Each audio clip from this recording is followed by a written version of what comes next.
warahmatullahi wabarakatuh. Apa kabar soleh dan solehah? Semoga senantiasa sehat dan dalam lindungan Allah Subhanahu wa Ta'ala. Amin ya Rabbal 'Alamin.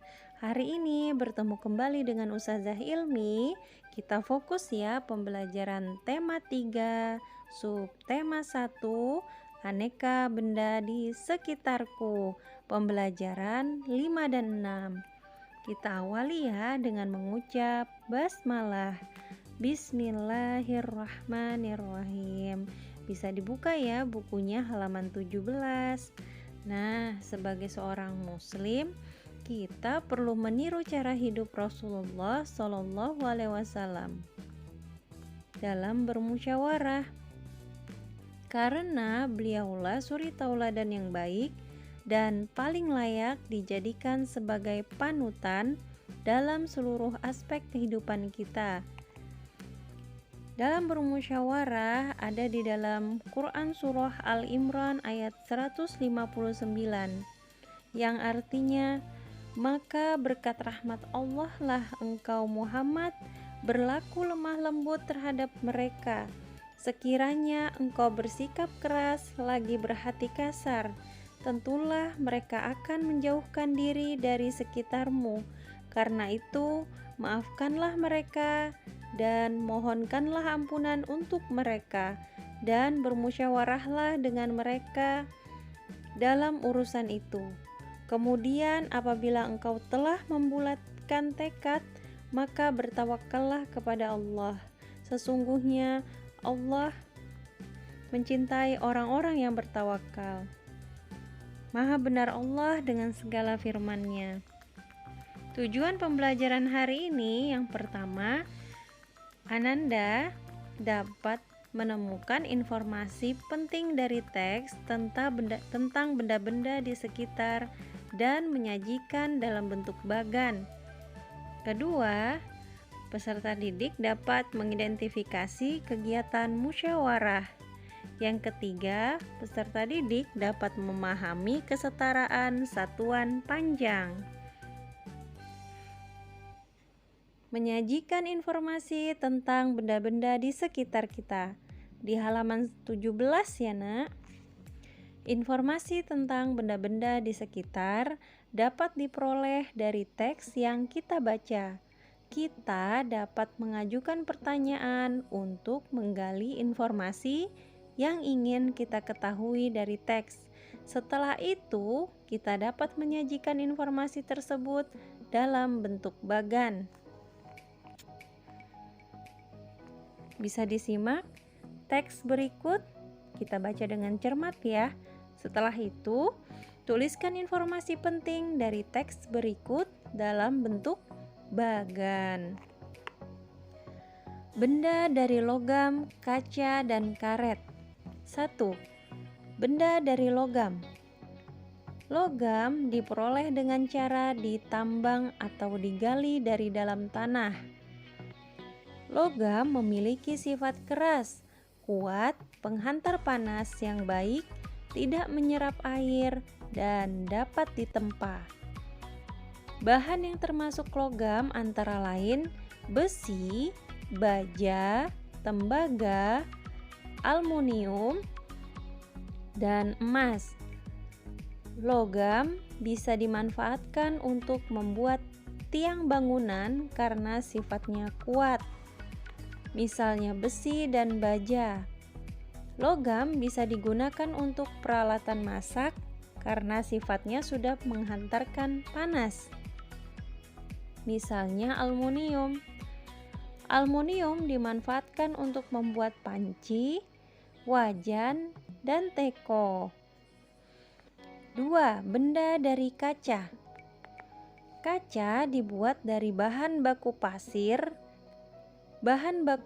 kaca atau pasir silika. Kaca memiliki sifat kedap air, tembus cahaya, dan mudah pecah. Kaca digunakan untuk membuat peralatan rumah tangga seperti piring, gelas, mangkuk, Kaca juga digunakan untuk membuat jendela, pintu, dan akuarium. Ketiga, benda dari karet. Karet terbuat dari lateks, yaitu getah pohon karet. Getah karet diolah menjadi karet yang siap dipakai untuk membuat suatu benda. Karet memiliki sifat lentur, kuat, dan tidak menghantarkan panas. Karet digunakan untuk membuat alas kaki seperti sandal dan sepatu. Karet juga digunakan untuk membuat ban dan bola. Sudah disimak soleh-soleha? Sekarang coba dilihat, diperhatikan di halaman 18. Di situ ada contoh bagan, benda dari logam, kaca, dan karet. Kita kelompokkan yuk benda-benda ya, logam, kaca, dan karet. Benda logam yang terdiri dari sendok dan garpu. Kemudian koin juga terbuat dari logam.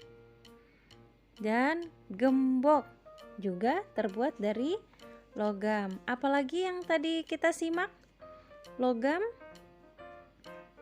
misalnya besi dan baja. Dan logam yang menghantarkan panas, contohnya apa tadi? Aluminium. Dan dapat dimanfaatkan untuk membuat panci, wajan, dan teko. Banyak ya yang terbuat dari logam. Lanjut, kaca. Contohnya gelas,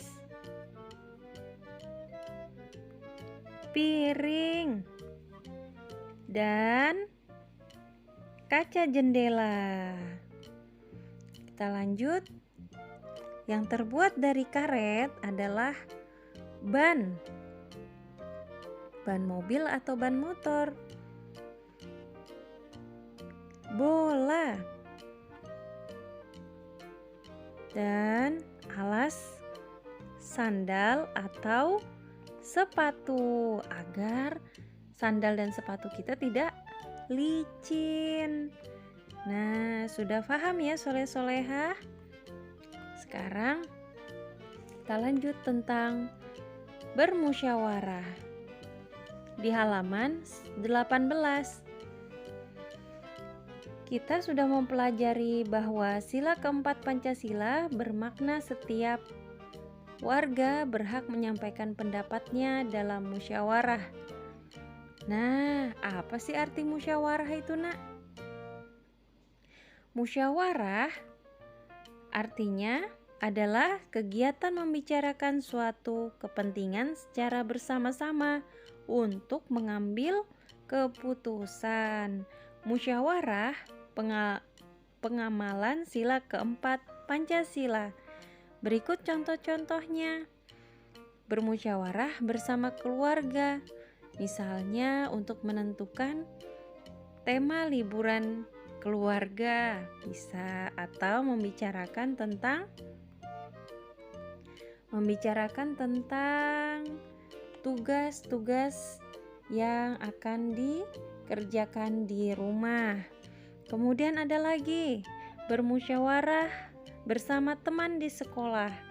Contohnya dalam pemilihan ketua kelas, kerja kelompok, dan lain-lain. Kemudian bermusyawarah bersama masyarakat. Nah, bermusyawarah bersama masyarakat, contohnya pemilihan ketua RT dan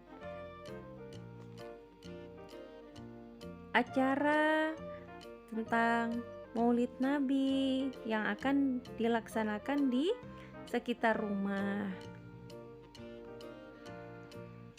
Cara mengatasi perbedaan pendapat dalam musyawarah. Yang pertama, berpikir dahulu sebelum berbicara. Yang kedua, mengulangi dan memperjelas pendapat.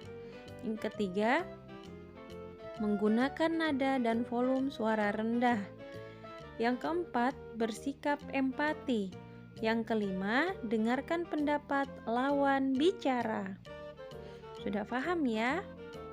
Cara mengatasi perbedaannya, kita harus berpikir dahulu, mengulangi dan perjelas pendapat, menggunakan nada dan volume suara rendah, bersikap empati, dan dengarkan pendapat lawan bicara. Coba diperhatikan sikap yang harus dijaga saat bermusyawarah.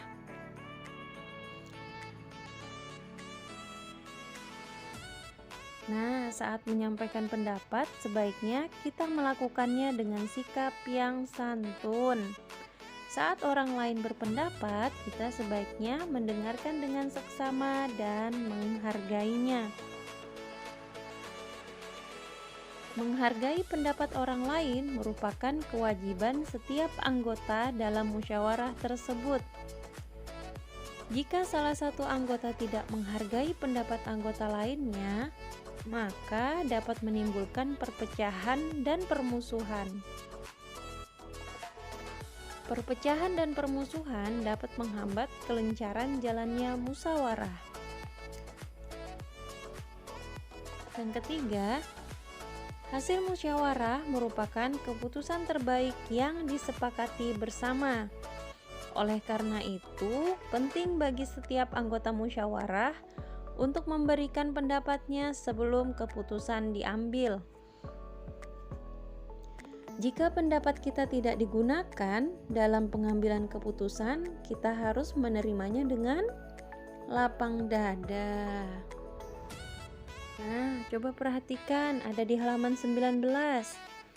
Kerjakan soal-soal berikut. Apakah perilaku yang ditunjukkan pada gambar merupakan perilaku yang tepat dalam bermusyawarah?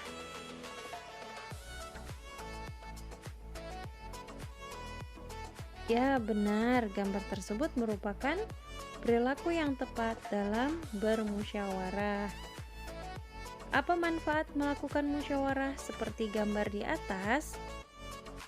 Dapat melatih mengemukakan pendapat. Masalah bisa segera terselesaikan. Keputusan yang dihasilkan mempunyai nilai-nilai keadilan. Yang ketiga, perilaku apa saja yang harus diterapkan selama melakukan musyawarah? Jawabannya, menyampaikan dengan sikap yang santun, mendengarkan dengan saksama dan menghargainya, dan menerima hasil keputusan dengan lapang dada. Baik soleh-solehah, di pembelajaran 6 ada di halaman 22. Ayo ingat kembali materi tentang musyawarah yang telah kita pelajari. Dalam kehidupan sehari-hari, mungkin kalian pernah melakukan kegiatan musyawarah dengan teman ya, anggota keluarga, dan warga di sekitar rumah kalian. Melaksanakan musyawarah merupakan perwujudan pengamalan sila keempat Pancasila. Apa bunyinya? Kerakyatan yang dipimpin oleh hikmat dan kebijaksanaan dalam permusyawaratan perwakilan. Baik soleh-solehah. Selanjutnya, langkah-langkah menyajikan informasi dari hasil pengamatan.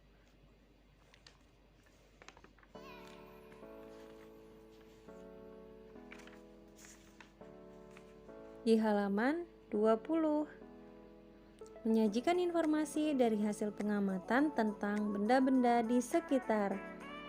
Nah, informasi tentang benda-benda di sekitar kita dapat diperoleh dari hasil pengamatan. Informasi yang kita peroleh dapat disajikan dalam bentuk teks. Langkah-langkah menyajikan informasi hasil pengamatan dalam bentuk teks adalah sebagai berikut. Yang pertama, menentukan judul teks.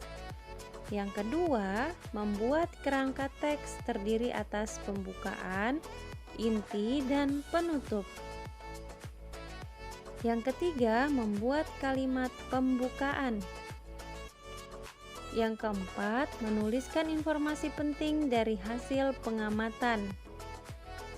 Yang kelima, membuat kalimat penutup.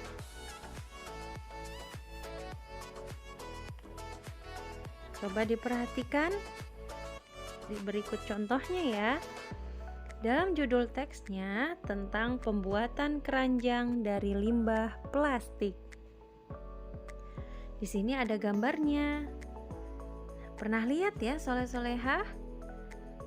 Kemudian kerangka teks pembukaan. Seperti ini ya soleh-solehah, kata pengantar. Biasanya kata pengantar nih yang paling depan. Alhamdulillah, puji syukur kehadirat Allah Subhanahu wa Ta'ala yang telah memberikan rahmat, inayah serta maghfirah kepada kami, sehingga kami dapat menyelesaikan pembukuan ini sebagai hasil laporan kegiatan daur ulang barang bekas berupa limbah minuman plastik menjadi keranjang. Nah, seperti ini ya soleh-soleha, ada tujuannya untuk membuktikan bahwa dalam kehidupan kita tidak terlepas dari sampah plastik, terutama gelas minuman plastik yang banyak berserakan. Setelah kata pengantar, itu adalah kata pembukaan, kita lanjut ke kegiatan kerangka teks inti. Nah, di sini inti adalah bagian isinya, bertujuan untuk melakukan proses daur ulang plastik bekas minuman dengan menggunakan metode sederhana, menggunakan bahan-bahan ramah lingkungan seperti limbah plastik dan memprosesnya menjadi kerajinan tangan berupa keranjang yang dapat digunakan untuk keperluan sehari-hari. Nah, contohnya ada alat dan bahan, bagaimana cara membuat, seperti itu ya soleh-solehah. Sekarang kerangka teks inti lagi, yang C adalah manfaatnya. Dan bagian yang terakhir adalah penutup. Penutup dibagi menjadi dua bagian, yaitu kesimpulan dan saran. Nah, seperti itu ya soleh-solehah. Kita lanjut, kesetaraan satuan panjang baku. Bisa dibuka bukunya halaman 19. Kita sudah mempelajari cara melakukan pengukuran panjang benda dengan satuan baku ya nak. Hasil pengukuran panjang tersebut dapat dinyatakan dengan satuan baku meter, sentimeter, dan milimeter. Satuan baku dapat dinyatakan dalam satuan baku lainnya. Perhatikan satuan panjang berikut. 1 meter sama dengan 100 cm. 1 meter sama dengan 1000 mm. Kita perhatikan yuk. Kesetaraan satuan panjang bakunya ada kilometer, hektometer, dekameter, meter, desimeter, sentimeter, dan milimeter.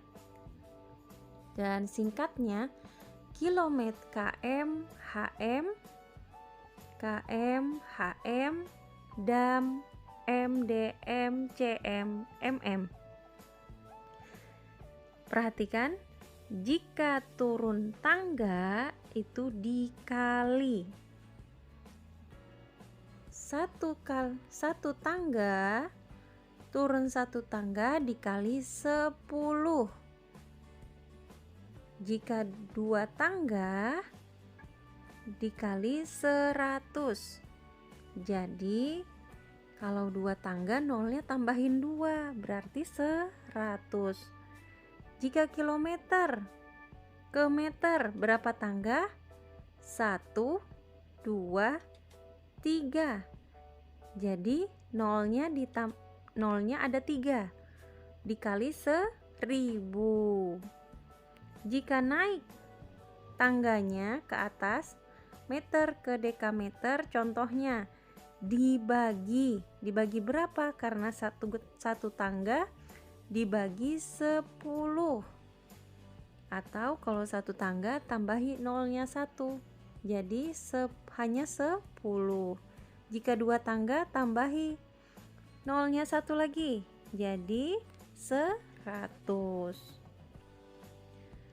Nah, coba kita pelajari ya. Ada di buku halaman 20. Perhatikan contoh berikut. 2 meter ke sentimeter. Kita cari meternya di mana? Pinter. Ke sentimeter. Turun atau naik? Turun. Turun tangga. Jika turun diapakan? Dikali atau dibagi? Pinter. Dikali ya.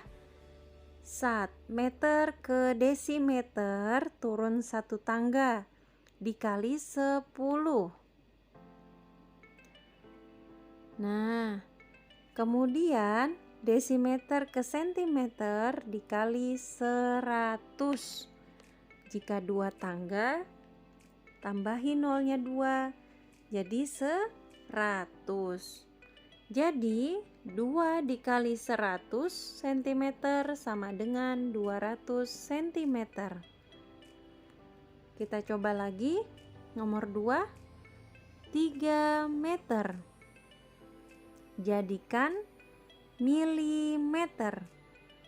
Kita cari meter ke milimeter. Turun atau naik? Turun. 1, 2, 3.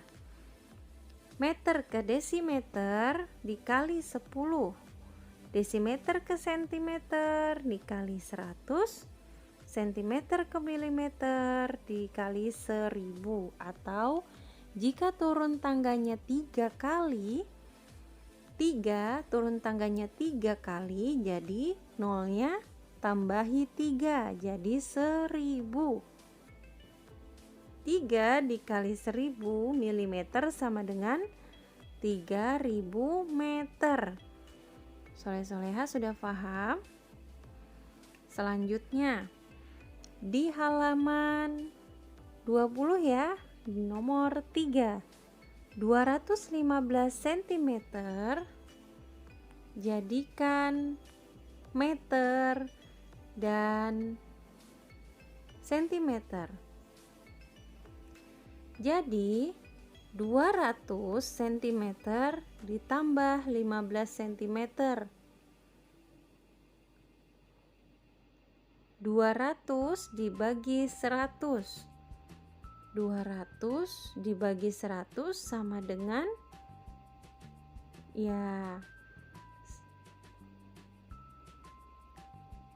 sentimeter ke meter. Nah, dibagi 100. Jadi 200 cm ke meter, kita rubah ke meter, naik ke atas. 10 100. Jika dibagi 100, 200 dibagi 100 sama dengan 2 meter. Atau nolnya tinggal aja dicoret.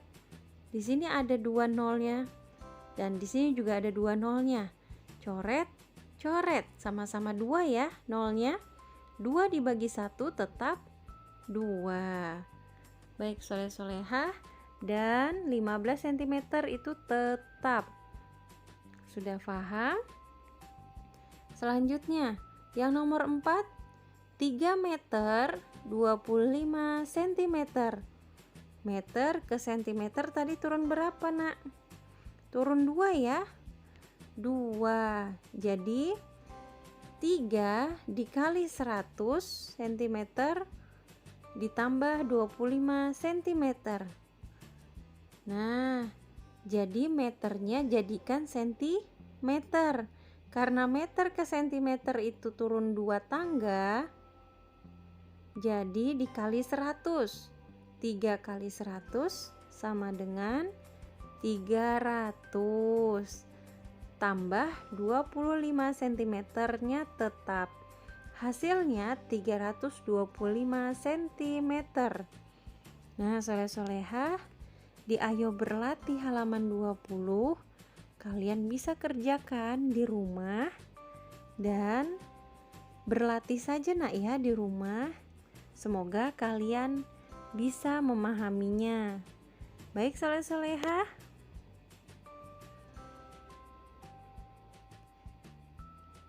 Kesetaraan satuan panjang baku di halaman 21. Ayo ingat kembali kesetaraan antara satuan panjang baku yang telah dipelajari sebelumnya. Satuan baku yang sering kita gunakan sehari-hari antara lain meter dan sentimeter. Saat melakukan pengukuran, kadang hasil pengukuran tidak tepat menunjuk ke angka tertentu. Seperti gambar berikut. Ini adalah menggunakan satuan meter. Nah, coba kita perhatikan. Di sini ada sapu menggunakan pengukuran satuan meter. Nah, di sini menggunakan sentimeter. 1 meter sama dengan 100 cm. Jadi 1 meter ini berapa ukurannya? 1 meter lebih 5 cm. Nah, jadi panjang sapu pada gambar adalah 1 meter 5 cm sama dengan 105 cm. Bisa dalam penjelasannya, pada gambar tersebut pengukuran tidak tepat menunjuk ke angka 1 meter, tetapi 1 meter lebih 5 cm. Sentimeter dijadikan 1 meter jadikan sentimeter 1 dikali 100 sama dengan 100 cm. Jadi 100 cm ditambah 5 cm sama dengan 105 cm. Jadi panjang sapu pada gambar adalah 105 cm. Baik soleh-soleha, bolehkah Nanda bertanya kepada orang tua ya nak? Jika masih belum paham, Ustazah harap kalian semua paham ya pembelajaran hari ini. Kesimpulannya, informasi tentang benda-benda di sekitar dapat diperoleh dari teks yang kita baca. Kedua, perilaku yang harus diterapkan selama melakukan musyawarah, menyampaikan dengan sikap yang santun, mendengarkan dengan saksama dan menghargainya, menerima hasil keputusan dengan lapang dada. Langkah-langkah menyajikan informasi dari hasil pengamatan: yang pertama, menentukan judul teks. Membuat kerangka teks terdiri atas pembukaan, inti, dan penutup. Ketiga, membuat kalimat pembukaan. Keempat, menuliskan informasi penting dari hasil pengamatan. Kelima, membuat kalimat penutup. Dan yang keempat, hasil pengukuran panjang tersebut dapat dinyatakan dengan satuan baku meter, sentimeter, dan milimeter. Baik soleh-soleha, Ustazah mohon maaf jika ada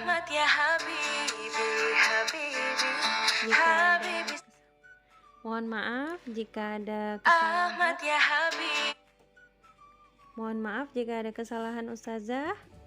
Ustazah akhiri dengan membaca hamdalah alhamdulillahirobbilalamin dan surah kifaratul majelis, subhanakallahumma bihamdika asyhadu an la ilaha illa anta astaghfiruka wa atubu ilaik.